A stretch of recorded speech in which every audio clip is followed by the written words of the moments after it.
मेरे प्यारे विद्यार्थी मित्रों, आज 8वीं कक्षा के दूसरे पाठ मिर्च मसाला ये एक लोक कथा है। आज इस पाठ के बारे में हम जान लेंगे। पहले हम इस पाठ को पढ़ेंगे, बाद में इस पाठ का अर्थ हम कन्नड़ में समझ लेंगे। एक दिन शाम को भोलू आंगन में बैठकर दूध पी रहा था। उसे खांसी आई। दूध का लोटा लुढ़क गया तथा थोड़ा सा दूध मुंह से निकलकर जमीन पर फैल गया। फैले दूध में उसको 2 पंख दिखाई दिए। वह घबरा गया। अपनी पत्नी हीरा को बुलाकर कहा, देखो, तुम किसी से नहीं कहेगी तो मैं तुमसे एक बात बताऊं। कसम से किसी से नहीं कहूँगी, पत्नी बोली। भोलू ने दूध में पंख की बात बता दी। हीरा इस बात को पचा ना पाई। उसका पेट फूलने लगा। अपनी पड़ोसन चंपा से कहा, एक राज की बात है, जानती हो आज क्या हुआ? उनके मुंह से कबूतर के पंख निकले, बहुत सारे। मुझे चिंता हो रही है, पर किसी से मत कहना। चंपा बोली, तुम भी किसी से मत कहना, लोग बात का बतंगड़ बना देंगे। चंपा से रहा ना गया। उसे लगा कि अगर यह बात किसी से नहीं कही तो उसका पेट फट जाएगा। अपनी सहेली चमेली को देखते ही उसने सारी बात उगल दी। कहने से पहले चमेली से वादा करवा लिया। चंपा बोली, देखो तो, भोलू जी को आज खांसी आई और उनके मुंह से एक पूरा कबूतर निकला। चमेली को विश्वास नहीं हुआ। पूरा कबूतर? कबूतर तो इतना बड़ा पक्षी है, खाया कैसे होगा? उन्होंने पूछा। कुछ ही देर बाद किसी पड़ोसन ने सुना कि भोलू के मुंह से झुंड झुंड के कबूतर, कौवे, गोरैये, मुर्गे आदि निकल रहे हैं। गांव में यहाँ तक खबर फैल गई कि कई आकार तथा रंग के पक्षी, विदेशों के पक्षी भी भोलू के मुंह से निकल रहे हैं और इन पक्षियों से आकाश भर गया है। राई का पहाड़ बन गया। यह चमत्कार देखने के लिए दूर दूर से लोग आने लगे। बेचारा भोलू भयभीत होकर किसी एक पेड़ पर छिप गया था। थोड़ी देर बाद सब लोगों ने उन्हें ढूंढ निकाला। उसकी घबराहट देखकर लोगों को समझ आ गया कि किसी भी रहस्य को बताने से पहले 10 बार सोचना चाहिए। तो चलिए इस पाठ को और एक बार पढ़ के कन्नड़ में उसका अनुवाद देखेंगे। कभी कभी आदमी अपने विचारों को दूसरों के साथ बांटना चाहता है, लेकिन उसे यह ध्यान रहे कि राज की बात बताने से पहले वह सावधानी बरते। ಕೆಲವು ಸಮಯಗಳಲ್ಲಿ ವ್ಯಕ್ತಿ ತನ್ನ ವಿಚಾರಗಳನ್ನು ಇನ್ನೊಬ್ಬರಿಗೆ ಹೇಳಬೇಕು ಅಂತ ಅಂದ್ಕೊತಾನೆ. ಆದರೆ ಈ ಒಂದು ರಹಸ್ಯಮಯವಾಗಿರ್ತಕ್ಕಂತಹ ವಿಚಾರವನ್ನು ಇನ್ನೊಬ್ಬರ ಜೊತೆ ಹಂಚಿಕೊಳ್ಳುವಾಗ ಅವನು ಸಾವಧಾನವಾಗಿ, ಅಂದರೆ 10-12 ಸಲ ಯೋಚನೆ ಮಾಡಬೇಕು ಅಂತಕ್ಕಂಥದ್ದು ಈ ಒಂದು ಕಥೆಯಲ್ಲಿ ತಿಳಿದು ಬರ್ತಾ ಇದೆ. ಯಾಕಂದರೆ ಈ ವಿಚಾರಗಳೇನಿದೆ ಒಬ್ಬರಿಂದ ಇನ್ನೊಬ್ಬರಿಗೆ ಹರಡ್ತಾ ಆ ಕೊನೆಗೆ ಆ ಒಂದು ವಿಚಾರ ಯಾವ ರೂಪರೇಷೆಯನ್ನು ಪಡಿತಾ ಇದೆ ಅಂತಕ್ಕಂಥದ್ದು ಈ ಒಂದು ಪಾಠದಲ್ಲಿ ನಮಗೆ ತಿಳಿದು ಬರ್ತಾ ಇದೆ. ಹಾಗಾದರೆ ಈ ಒಂದು ಪಾಠವನ್ನು ನಾವು ಇವತ್ತು ನೋಡೋಣ. ಏಕ್ ದಿನ್ ಶಾಮ್ ಕೋ ಭೋಲು ಆಂಗನ್ ಮೇ ಬೈಠ್ಕರ್ ದೂದ್ ಪೀ ರಹಾ ಥಾ. ಒಂದು ದಿವಸ ಸಾಯಂಕಾಲದ ಒಂದು ಸಮಯದಲ್ಲಿ ಭೋಲು ಅಂತಕ್ಕಂಥ ಒಬ್ಬ ವ್ಯಕ್ತಿ ತನ್ನ ಮನೆಯ ಅಂಗಳದಲ್ಲಿ ಕುಳಿತುಕೊಂಡು ಹಾಲನ್ನು ಕುಡಿತಾ ಇದ್ದ. ಉಸೆ ಖಾಸಿ ಆಯಿ, दूध का लोटा लुढ़क गया तथा थोड़ा सा दूध मुंह से निकलकर जमीन पर फैल गया. ಅವನಿಗೆ ಆ ಒಂದು ಹಾಲು ಕುಡಿತಕ್ಕಂಥ ಒಂದು ಸಂದರ್ಭದಲ್ಲಿ ಟಸ್ಕಿ ಹತ್ತಿ ಏನಾಗ್ತಾ ಇದೆ, ಆ ಒಂದು ಹಾಲಿನ ಲೋಟ ಕೆಳಗೆ ಬೀಳ್ತಾ ಇದೆ. ಹಾಗೆ ಜೊತೆಗೆ ತನ್ನ ಬಾಯಿಂದ ಸ್ವಲ್ಪ ಹಾಲು ಕೂಡ ಕೆಳಗೆ ಚೆಲ್ತಾ ಇದೆ. ಫೈಲೆ ದೂದ್ ಮೇ ಉಸ್ಕೋ ದೋ ಪಂಕ್ ದಿಖಾಯಿ ದಿ. ಹಾಗೆ ಕೆಳಗೆ ಚೆಲ್ಲಿರ್ತಕ್ಕಂಥ ಒಂದು ಹಾಲಿನಲ್ಲಿ ಅವನಿಗೆ 2 ಪಂಕಗಳು ಕಾಣಿಸ್ತಾ ಇದೆ. ವಹ ಘಬರಾ ಗಯಾ. ಅಪ್ನಿ ಪತ್ನಿ ಹೀರಾ ಕೋ ಬುಲಾಕರ್ ಕಹಾ, ದೇಖೋ ತುಮ್ ಕಿಸಿ ಸೆ ನ ಕಹೇಗಿ ತೋ ಮೈ ತುಮೆ ಏಕ್ ಬಾತ್ ಬತಾऊं. ಅವನಿಗೆ ಒಂದು ಗಾಬರಿ ಆಗ್ತಾ ಇದೆ. ಆ ಹಾಲಿನಲ್ಲಿ ಆ ಪಂಕಗಳನ್ನು ನೋಡಿ ಅವನಿಗೆ ಒಂದು ಗಾಬರಿ ಆಗ್ತಾ ಇದೆ.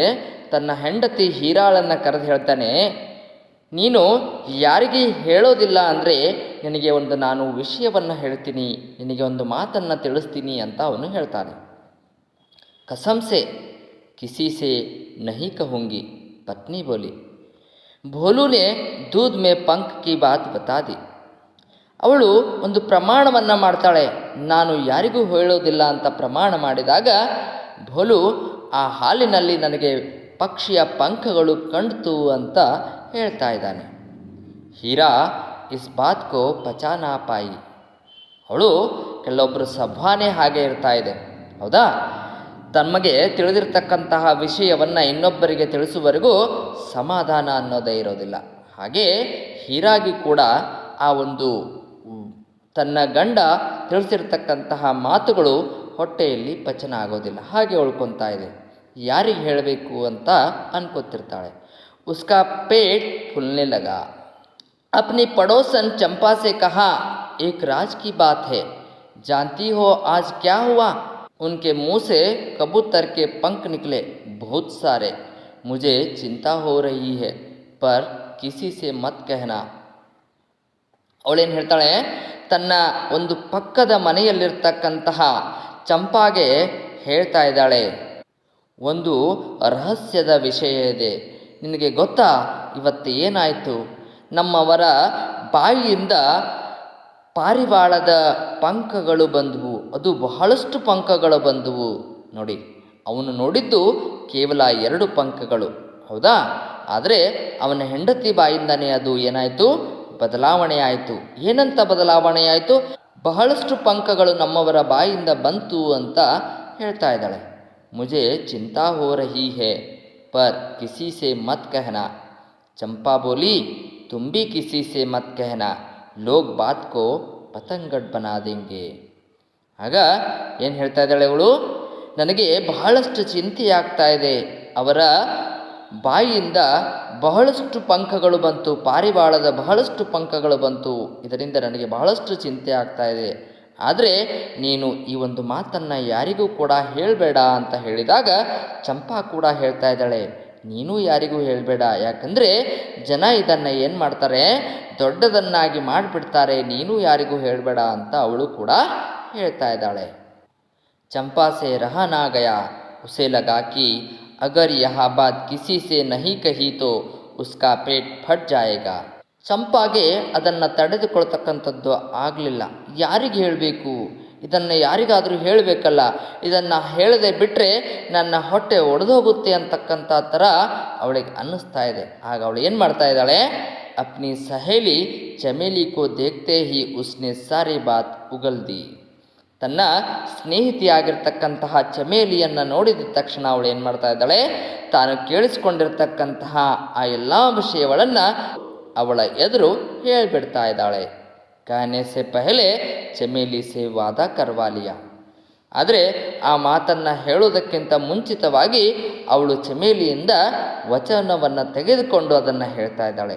ಆದರೆ ಏನಂತ ಹೇಳ್ತಾ ಇದ್ದಾಳೆ, ಚಂಪಾ ಬೋಲಿ, ದೇಖೋ ತೋ, ನೋಡು ಏನಾಯಿತು ಅಂದರೆ ಇವತ್ತು ಭೋಲೂಜಿ ಕೋ ಆಜ್ ಖಾಸಿ ಆಯಿ और उनके मुंह से एक पूरा कबूतर निकला. ನೋಡಿ ವಿಚಾರ ಏನಾಗಿ ಬದಲಾವಣೆ ಆಯಿತು. ಭೋಲು ಅವರಿಗೆ ಇವತ್ತು ಒಂದು ಸೀನ್ ಬಂತಂತೆ. ಆ ಸೀನ್ ಇದ್ದಾಗ ಪೂರ್ತಿ ಒಂದು ಪಾರಿವಾಳ ಅವರ ಬಾಯಿಂದ ಬಂತಂತೆ ಅಂತ ಹೇಳ್ತಾ ಇದ್ದಾಳೆ. ಚಮೇಲಿಕೋ ವಿಶ್ವಾಸ ನಹಿ ಹುವಾ. ಚಮೇಲಿಗೆ ಇದನ್ನು ನಂಬೋದಕ್ಕೆ ಆಗೋದಿಲ್ಲ. ಪೂರಾ ಕಬೂತರ್ ಅಂತ ಕೇಳ್ತಾ ಇದ್ದಾಳೆ. ಅವಳು ಏನಂತ ಕೇಳ್ತಾ ಇದ್ದಾಳೆ, ಪೂರಾ ಕಬೂತರ್, ಕಬೂತರ್ ತೋ ಇತ್ನಾ ಬಡಾ ಪಕ್ಷಿ ಹೈ, ಖಾಯಾ ಕೈಸೆ ಹೋಗಾ. ಪೂರ್ತಿ ಒಂದು ಕಬೂತರ್ ಬಂತಂತ, ಪೂರ್ತಿ ಒಂದು ಪಾರಿವಾಳ ಬಂತಂತ. ಪಾರಿವಾಳ ಇಷ್ಟೊಂದು ದೊಡ್ಡ ಪಕ್ಷಿ ಇದೆ, ಅದನ್ನು ಅವರು ಹೇಗಾದರೂ ತಿಂದಿರ್ಬೋದು ಅಂತ ಅವಳು ಕೇಳ್ತಾ ಇದ್ದಾಳೆ. कुछ ही देर बाद किसी पड़ोसन ने सुना कि भोलू के मुंह से झुंड झुंड कबूतर, कौवे, गोरैये, मुर्गे आदि निकल रहे हैं। गांव से यहाँ तक खबर फैल गई कि कई आकार तथा रंग के पक्षी, विदेशों के पक्षी भी भोलू के मुंह से निकल रहे हैं और इन पक्षियों से आकाश भर गया है, राई का पहाड़ बन गया। ಕೆಲವೊಂದು ಸಮಯಗಳಲ್ಲಿ ಆ ವಿಚಾರ ಆ ಓಣಿಯಲ್ಲೆಲ್ಲ ಹರಡಾಡ್ತಾ ಇತ್ತು. ಏನಂತ ಕೇಳಿಬಂತು ಅಂತಂದರೆ, ಭೋಲು ಅವರ ಬಾಯಿಯಿಂದ ಪಕ್ಷಿಗಳ ಜುಂಡೆ ಬರ್ತಾ ಇದೆ, ಪಕ್ಷಿಗಳ ಗುಂಪೆ ಬರ್ತಾ ಇದೆ. ಕಬೂತರ್, ಪಾರಿವಾಳ, ಕಾಗೆ, ಕೋಳಿಗಳು ಮುಂತಾದಿರ್ತಕ್ಕಂಥ ಪಕ್ಷಿಗಳು ಬರ್ತಾ ಇದೆ ಅಂತ ಆ ಒಂದು ಓಣಿಯಲ್ಲೆಲ್ಲ ಹರಡಾಡ್ತಾ ಇತ್ತು. ಸ್ವಲ್ಪ ಸಮಯದಲ್ಲಿ ಪೂರ್ತಿ ಆ ಒಂದು ಗ್ರಾಮದಲ್ಲಿ ಏನಂತ ಹರಡ್ಬಿಡ್ತು ಅಂತಂದರೆ, ಭೋಲು ಅವರ ಬಾಯಿಂದ ಯಾವುದೋ ಒಂದು ಗಾತ್ರದ, ಯಾವುದೋ ಒಂದು ಬಣ್ಣದ ಪಕ್ಷಿಗಳು, ವಿದೇಶದ ಪಕ್ಷಿಗಳೆಲ್ಲ ಭೋಲುನ ಬಾಯಿಂದ ಬರ್ತಾ ಇವೆಯಂತೆ. ಆ ಪಕ್ಷಿಗಳೆಲ್ಲ ಆಕಾಶದಲ್ಲಿ ತುಂಬಿ ಹೋಗ್ಬಿಟ್ಟಿವೆಯಂತೆ ಅಂತಕ್ಕಂಥ ಒಂದು ಸಾಸಿವೆಯಂತಹ ಮಾತು ಗುಡ್ಡದಷ್ಟಾಯಿತು ಅಂತ ಇಲ್ಲಿ ತಿಳಿಸ್ತಾ ಇದ್ದಾರೆ. यह चमत्कार देखने के लिए दूर दूर से लोग आने लगे. ಈ ಒಂದು ಚಮತ್ಕಾರದ ವಿಷಯವನ್ನು ನೋಡಬೇಕು ಅಂಥೇಳಿ ದೂರ ದೂರದಿಂದ ಎಲ್ಲ ಜನರು ಬರತೊಡಗ್ತಾರೆ. ಬೇಚಾರ ಭೋಲು ಭಯಭೀತ ಹೋಕರ್ ಕಿಸಿ ಏಕ್ ಪೇಡ್ ಪರ್ ಚಿಪ್ ಗಯಾ ಥಾ. ಯಾವಾಗ ಈ ವಿಚಾರ ಭೋಲುಗೆ ಗೊತ್ತಾಗ್ತಾ ಇದೆ, ಅವನಿಗೆ ಒಂದು ಹೆದರಿಕೆಯಿಂದ ಅವನು ಯಾವುದೋ ಒಂದು ಮರ ಹತ್ತಿ ಆ ಮರದ ಮೇಲೆ ಬಚ್ಚಿಟ್ಕೊಳ್ತಾ ಇದ್ದಾನೆ. ಥೋಡಿ ಹಿ ದೇರ್ ಬಾದ್ ಸಬ್ ಲೋಗ್ ಉನ್ಹೇ ಢೂಂಢ್ ನಿಕಾಲ. ಕೆಲವೊಂದು ಸಮಯಗಳಲ್ಲಿ ಆ ಬಂದಿರತಕ್ಕಂತಹ ಜನರೆಲ್ಲ ಅವನನ್ನು ಹುಡುಕಾಡ್ತಾ ಇದ್ದಾರೆ. ಹುಡುಕಿ ಅವನು ಎಲ್ಲಿ ಕೊಳ್ಕೊಂಡಿದ್ದ ಅದನ್ನು ಕಂಡುಕೊಳ್ತಾ ಇದ್ದಾರೆ. उसकी घबराहट देखकर लोगों को समझ आ गया कि किसी भी रहस्य को बताने से पहले 10 बार सोचना चाहिए. ಯಾವಾಗ ಅವನು ಸಿಕ್ಕಾಕೊಳ್ತಾನೆ, ಅವರಿಗೆ ಕಾಣಿಸ್ತಾನೆ, ಅವನು ಬಹಳ ಗಾಬರಿಯಾಗಿದ್ದ. ಅವನ ಒಂದು ಗಾಬರಿಯನ್ನು ನೋಡಿ ಜನರಿಗೆ ಅರ್ಥ ಆಗ್ತಾ ಇದೆ, ಅದು ಯಾವುದೋ ಒಂದು ವಿಚಾರ ಆಗಿತ್ತು. ಈ ರೀತಿಯಾಗಿ ವಿಚಾರ ಬದಲಾವಣೆ ಆಗ್ತು ಅಂತಕ್ಕಂಥದ್ದನ್ನು ತಿಳಿದುಕೊಳ್ತಾ ಇದ್ದಾರೆ. ಹಾಗಾಗಿ ಅವರು ಕೂಡ ಅಂದ್ಕೊಳ್ತಾರೆ, ಯಾವುದೋ ಒಂದು ರಹಸ್ಯವಾಗಿರ್ತಕ್ಕಂತಹ ಒಂದು ಮಾತನ್ನು ಹೇಳೋದಕ್ಕಿಂತ ಮುಂಚಿತವಾಗಿ ಅದು ಏನಾಗಬಹುದು ಅಂತಕ್ಕಂಥ ಒಂದು 10 ಸಲ ಆ ಒಂದು ವಿಚಾರ ವಿಮರ್ಶೆಯನ್ನು ಮಾಡಿಕೊಳ್ಬೇಕು ಅಂತಕ್ಕಂಥದ್ದು ನಮಗೆ ಈ ಪಾಠದಲ್ಲಿ ಗೊತ್ತಾಗ್ತಾ ಇದೆ.